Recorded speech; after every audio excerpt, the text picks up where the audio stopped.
Welcome back to the Cheapy Productions podcast.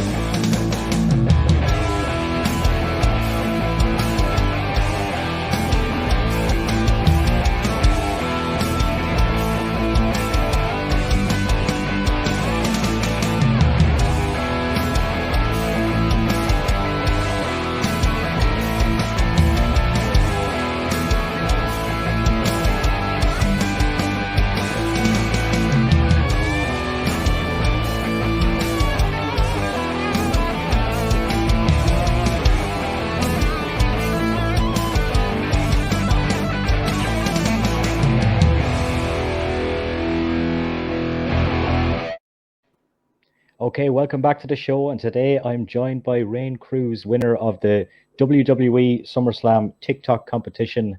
How are you today? I'm doing good. How are you? Yeah, I'm doing good now that we just redone the intro there because I massively fucked up the first one. But here we go. That's going to make for a good outtake someday when I keep my little outtakes. So, before all this craziness that happened with SummerSlam and everything, I want to know a bit about yourself and your background. Yeah, so with me, I was born and raised in the Philippines, and I moved to the U.S. when I was 18 years old. So that was 2007. By that time, I started watching WWE right before I moved to the U.S. So so that was 2006 when I started watching wrestling, and I moved here in 2007. And it's weird as to how WWE kind of made me feel at home. Even though WWE is based in the United States, it somehow made me feel at home because it reminded me of watching WWE in the Philippines with my grandma and my grandpa. So WWE, they kind of like became that sense of like comfort for me when I was feeling homesick. And I just always wanted to be a part of it. I just did not know how. So my background is in television production. So in my head, okay, maybe I could work for them behind the scenes. And, I got nothing. So I was like, okay, what else can I do? And I know to myself, I cannot wrestle. So I figured, okay, well, maybe there is a spot for me somehow. And around 2019, I was watching SmackDown, and Asuka was the SmackDown Women's Champion. Yeah. And at the time, we had Paul Heyman and Brock Lesnar as well as a team. And my husband saw Paul Heyman, how he was to Brock Lesnar. And then, we're watching SmackDown and we saw Asuka, and he's like, why can't you be Asuka's Paul Heyman? And I said, oh, that's really cool. So I started creating like videos of myself as Asuka's manager on YouTube. And eventually I started doing my wrestling recaps. Which actually started with SummerSlam 2019, which is really crazy because ironic. Yeah, fast forward to like this year, I won the contest. But eventually, during the pandemic, I took an online wrestling course at Santino Brothers here in Southern California. Learned the psychology of wrestling, how matches are created, how you cut a promo, things like that. And so I started building my network in the indies.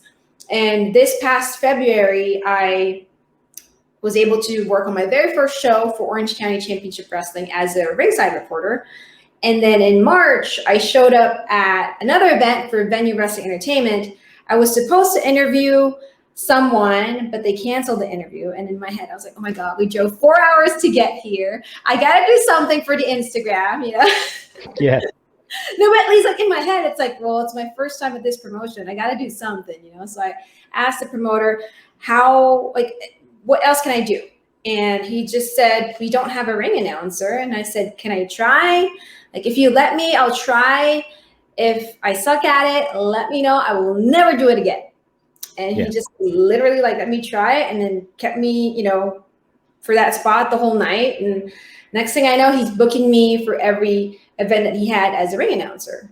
So SummerSlam is actually my 11th event, like working an event. But as a ring announcer, SummerSlam was kind of like maybe my 6th event as a ring announcer or 7th. Wow. Yeah. So it's still like unbelievable for me because it's like, I felt like, in my head at first when I joined the contest, it's like, am I really qualified to do this? But it must have given you like a good bit of confidence to have that experience from the indies, did it not? Yeah, you know, the experience in the indies, it helped me in a sense of basically realizing if this is really what I wanted to do. A good friend of mine once told me, you know, yes, you love WWE. It's like the grandest stage, but you have to see first if you will appreciate the same thing if you are working in like the independent scene, because that's like basically like, you know, you strip out like the fireworks, like the glitz and the glamour. The independent scene is literally like pure like professional wrestling, you know? And I remember working in their first event, I was just like, oh my God, this is amazing. And I was really nervous at my first event, and I was really upset at myself. Because I remember thinking in my head, it's like after my first interview, it was inside the ring. I remember I felt nervous, and then afterwards I found a corner and like talked to myself basically. And in my head, it's like, okay, so you're telling me this is your dream, but when you went in that ring, you were nervous, you weren't performing the way you want to perform. So how are you going to get to the level that you want if at this, you know, if you get nervous inside the ring? So it's like that moment kind of helped me to just realize, you know what? The ring is my home. The ring is my friend. The ring is my family, basically. And so now I have like this thing written. Every time I go to like an event, I have to step inside the ring first, kind of like get my moment, and then like, you know, and then like do the show. So yeah, so the independent circuit, it literally helped me to just kind of like, you know, basically feel at home inside the ring. Yeah, and feel more comfortable inside the ring. There you go. Just quickly on the Philippines, how big is WWE in the Philippines? And secondly, who were your favorite wrestlers growing up? Yeah, so in the Philippines, it's actually big. There's a lot of Filipino fans of professional wrestling. And when I started watching WWE, I remember seeing John Cena first. So John Cena is like one of my favorites, and Batista. Batista is half Filipino. So I remember in 2006, and this is, mind you, this is the time that I first started watching wrestling. SmackDown had a show in Manila in the Philippines. Oh, wow. And there's this one TV station that had a contest, and the setup is basically you send in questions, and if they like your question, you get to ask Batista that question. Lo and behold, who sends a question in? Me. You know, like 5 of us who won the opportunity to ask Dave Batista our questions. And it's really cool because it's like, you know, in my head, man, I just started watching this, and like a few months after, I'm meeting Dave Batista. Like, it was so cool. So yeah, like John Cena, I love him. I feel like he has that like great character of like, he's good even if people are hating on him. He's good like when people love him, and he can easily like work a crowd. So I remember when John Cena came back for Money in the Bank. I think it was Money in the Bank when he first came back. And in my head, I was like, I got to go to Summerslam. But then I realized, I was like, oh, wait, I'm working. It's a Saturday. And then, so I didn't buy any tickets. And then I still showed up at SummerSlam somehow. Well, we're going to talk about that now. Where did you first see the competition, or how did you hear about it? So it was back in July, literally the night before. I was contemplating my life, like, okay, am I on the right path here? Like, is this where I'm supposed to go? And then all of a sudden, you know, my friend sends me a message, and he's like, "Hey, Raine, like WWE has like an announcer contest on TikTok." And my first reaction was, "Of course it's on TikTok. I don't have TikTok."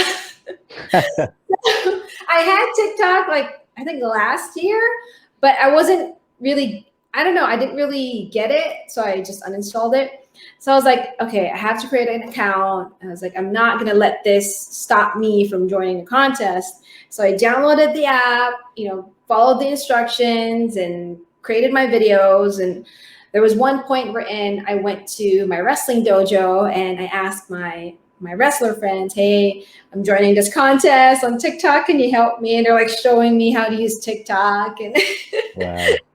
so that's why I didn't really think I would win, because my TikTok profile leading up to SummerSlam, I think I only had 60 followers, and it's mostly like people that I know. Yeah. Let's take a look at the video. I have a special clip of the video here. The following match is scheduled for one fall, and it is for the Universal Championship. Introducing first, the challenger from West Newbury, Massachusetts, weighing in at 251 pounds, John Cena! And his opponent, accompanied by his special counsel, Paul Heyman, from Pensacola, Florida, weighing in at 265 pounds. He is the reigning, defending, undisputed Universal Champion, Roman Reigns.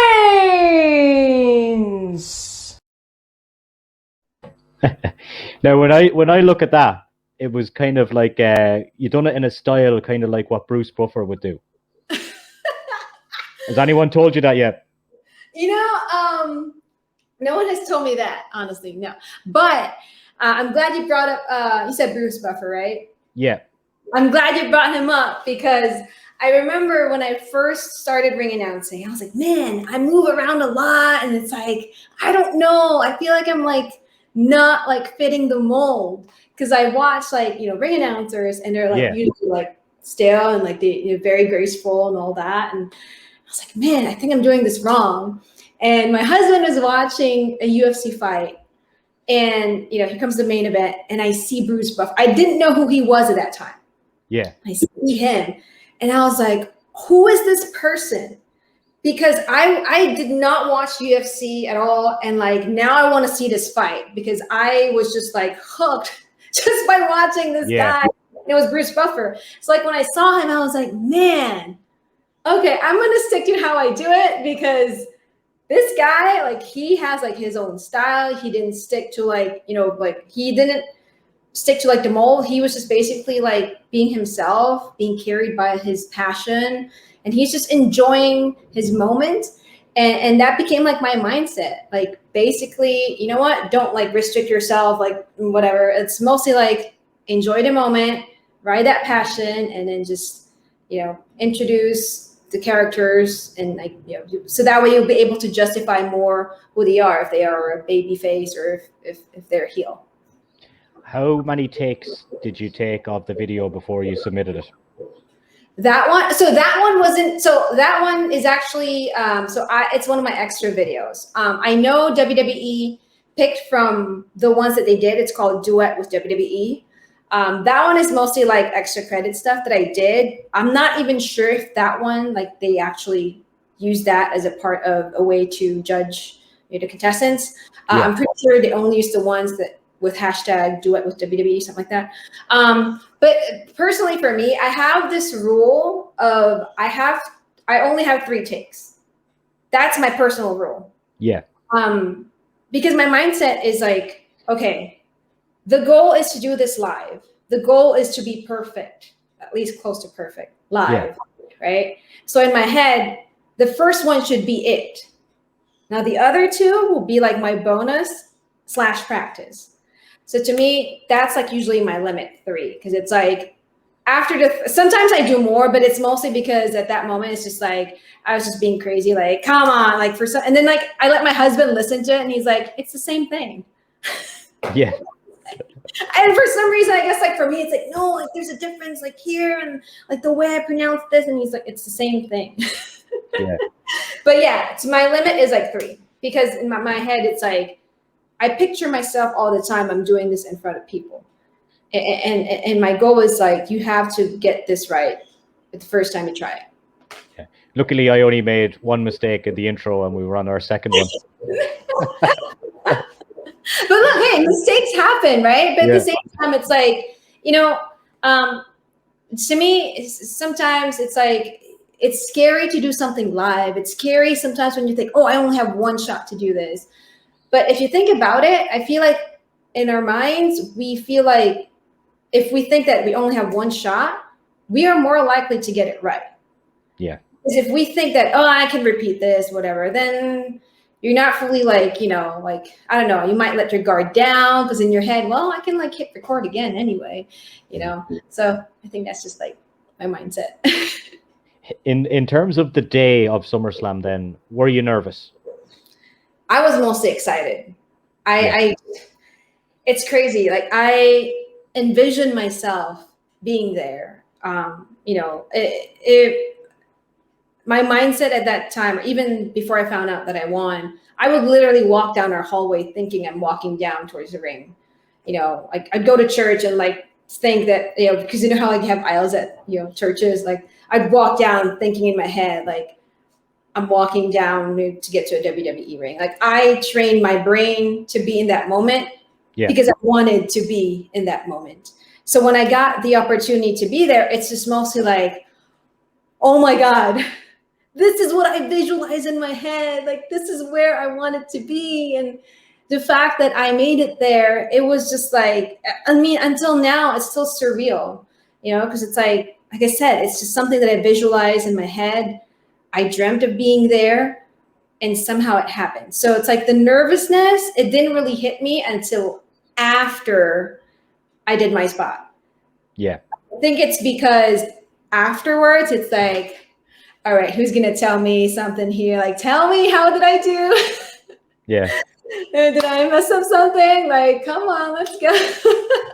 But everyone's like very supportive, and I remember there was a point when we walked out, there's like a lot of people. Mike Rome, one of the, he's the Raw announcer, and Jason, he's one of the referees. They told me, hey, Raine, look around you and take it all in, because there's nothing that compares to this feeling of just like this moment. And in my head, I was like, man, do I really do that? Because up until that moment, I wasn't nervous. So I was like, if I do that, then I'm acknowledging that there's people looking at me. And then like in the ring, when we got in the ring, I asked Mike Rome, can I wave? Because I feel like at that time, I was just like, I wasn't nervous. I was just excited. Like excited. And it's like the fact that I was in the middle of the ring, surrounded by people who also love the same thing that I love. I was like, oh my God, this is like crazy. So I started waving, because to me, it's like, oh my God, thank God, this is amazing. And then, I started waving, because that's me like acknowledging that, oh my God, this is such a great opportunity. This is the culmination of my dream. And and then like, it was such an electrifying moment, like to borrow the words from The Rock. It was such an electrifying moment because, I felt like I didn't think it was real, but somehow it's real. And then it didn't feel scary that there's people watching me. To me, it's more of like, okay, this is my purpose, and I'm going to fill this purpose right now. And what was the reaction like from people within the WWE? They said I did a great job, and I remember Beth Phoenix. She's very supportive. It was very sweet of her. She actually sent a tweet that said that I crushed it, and I remember we had a rehearsal too, and it was like a one-time thing. I got out of the ring, and Molly Holly told me I did a great job. And same thing, like after I did my actual spot, she told me I did a great job.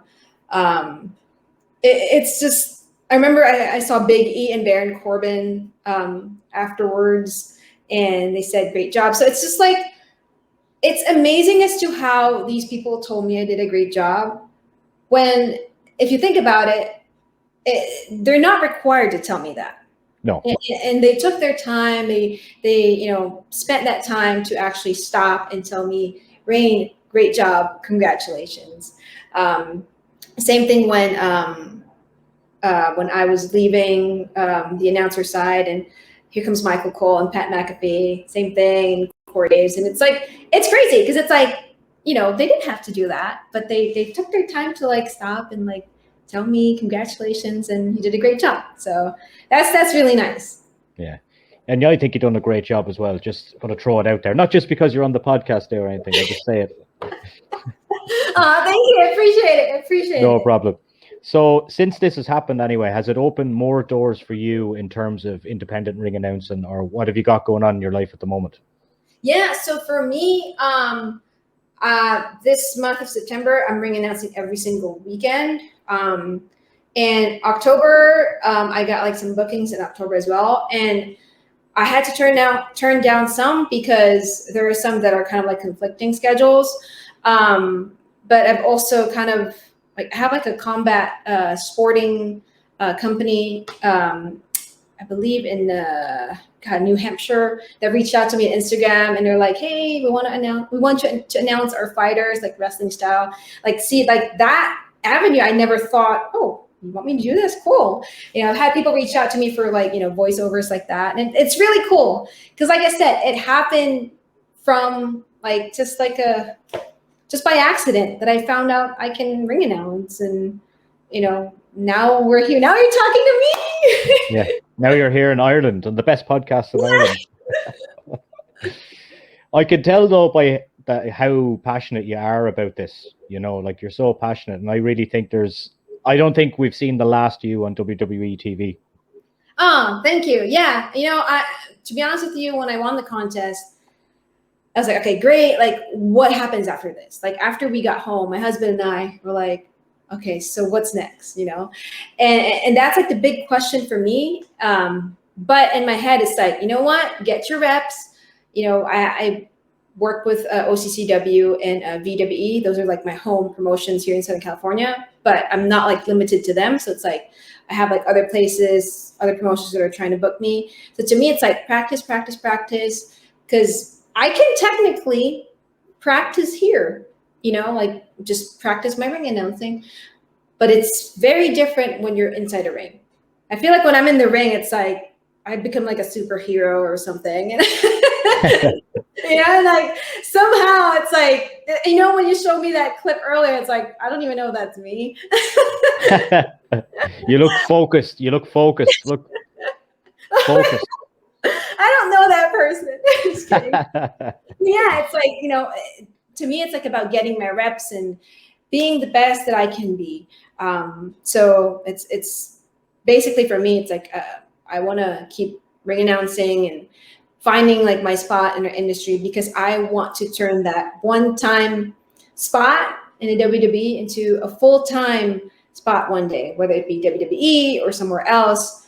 I just love to ring announce, and I love working in the professional wrestling industry. So, whatever purpose I can fill, hopefully it's ring announcing. Yeah. It was absolutely great to talk to you today on the podcast. For people that might want to follow you on Twitter and everything, do you want to hand out your socials? Yeah, you guys can follow me on Instagram, Twitter, TikTok, although I'm struggling to produce TikTok videos. I'm learning, bear with me. And I'm on YouTube as well at Ringside Raine. That's Raine with an E. If you are here in the US, or if you're going to visit the United States, specifically in the Southern California area, I post our shows from OCCW and VWE on my social media. So you can check my Instagram and Twitter for that as well. And like I said, I also do other promotions. So any other shows that I'll be a part of, it will be on my social media at Ringside Raine. Yes, and I'll put all the links in the bio to those things you talked about there. And it was an absolute honor to talk to you today. Best of luck in the future. And I'm going to have you back on. I'm going to get through that WWE PR team when you get there. Yes. Like, let me know whenever you need me again. Thank you so much for the opportunity. Thanks so much, Raine. Thank you.